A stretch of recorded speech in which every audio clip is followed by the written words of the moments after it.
My channel. మిక్సీలో రుబ్బిన పిండితో కూడా మనము గారెల్ని క్రిస్పీగా టేస్ట్గా ఎలా తయారు చేసుకోవాలో చూద్దాం రండి. దీనికి ముందుగా 2 కప్పుల మినప్పప్పుని శుభ్రంగా కడిగి రాత్రంతా నానబెట్టుకొని నీళ్ళని వడగట్టుకొని ఇలా మిక్సీలో వేసుకొని మెత్తగా పేస్ట్ లాగా గ్రైండ్ చేసుకోవాలి.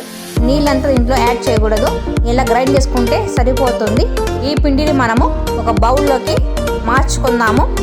ఈ పిండిలో మనము సన్నగా కట్ చేసుకున్న ఉల్లిపాయలు వేసుకుందాము.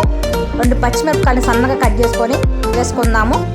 కొత్తిమీరని సన్నగా కట్ చేసుకొని ఇందులో వేసుకుందాము. ఈ గారెలకు సరిపడ్డ ఉప్పుని వేసుకుందాము. కొద్దిగా సోడాని వేసుకుందాము. ఉప్పు సోడా బాగా కలిసే విధంగా పిండిని బాగా కలుపుకొని పక్కన పెట్టుకుందాము. తర్వాత స్టవ్ ఆన్ చేసుకొని కడాయి పెట్టుకొని తగినంత నూనె పోసుకొని నూనె వేడెక్కిన తర్వాత ఒక పాలు కవర్ తీసుకొని ఆ కవర్ పైన ఇలాగా పిండి ముద్దను ఒకటి తీసుకొని దానిపైన పెట్టుకొని నీళ్ళని చేతితో తడుపుకుంటూ స్ప్రెడ్ చేస్తూ ఇలా రౌండ్ షేప్లో చేసుకోవాలి. దీని మధ్యలో మనము ఒక హోల్ పెట్టుకుందాము.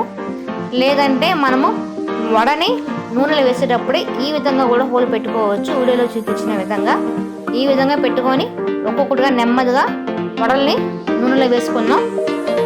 ఈ విధంగా మనము గారెల్ని తయారు చేసుకోవచ్చు. ఈ విధంగా తయారు చేయటం రాదు అనుకునే వాళ్ళకి 2వ పద్ధతి చూపిస్తాను. ఆ పద్ధతి ద్వారా మీరు ఈజీగా గారెల్ని తయారు చేసుకోవచ్చు. దానికి మనం ముందుగా ఇలాంటి ఒక గరిటెను తీసుకోండి. ఈ గరిటె పైన మనము ఒక పిండి ముద్దను పెట్టుకొని నీళ్ళతో బాగా స్ప్రెడ్ చేసుకుంటూ ఇలాగ రౌండ్ షేప్లో చేసుకోండి. ఈ విధంగా రౌండ్ షేప్ చేసుకొని మధ్యలో ఒక హోల్ పెట్టుకొని నూనెలో నెమ్మదిగా దీన్ని ఈ విధంగా వేసుకోండి. ఈ విధంగా వేసుకోవటం వల్ల కూడా మనకి గారెల్ని ఈజీగా తయారు చేసుకోవచ్చు. ఈ విధంగా మీరు గారెలు వేయటం రాని వాళ్ళు కూడా ఈజీగా గారెల్ని తయారు చేసుకోవచ్చు. ఈ గారెలు 2 వైపులా బాగా కాలిన తర్వాత మనము ఒక బౌల్లోకి మార్చుకుందాము. ఈ గారెలో మనకి పైన క్రిస్పీగా లోపల సాఫ్ట్గా చాలా టేస్ట్గా వస్తుంది. ఈ గారెలో మనము ఏదైనా కొబ్బరి చట్నీతో కానీ లేదంటే వేడివేడి సాంబార్తో కానీ సర్వ్ చేసుకుంటే చాలా అంటే చాలా టేస్ట్గా ఉంటుంది. ఈ వీడియో కానీ మీకు నచ్చినట్లయితే ఒక లైక్ చేయండి. Please subscribe.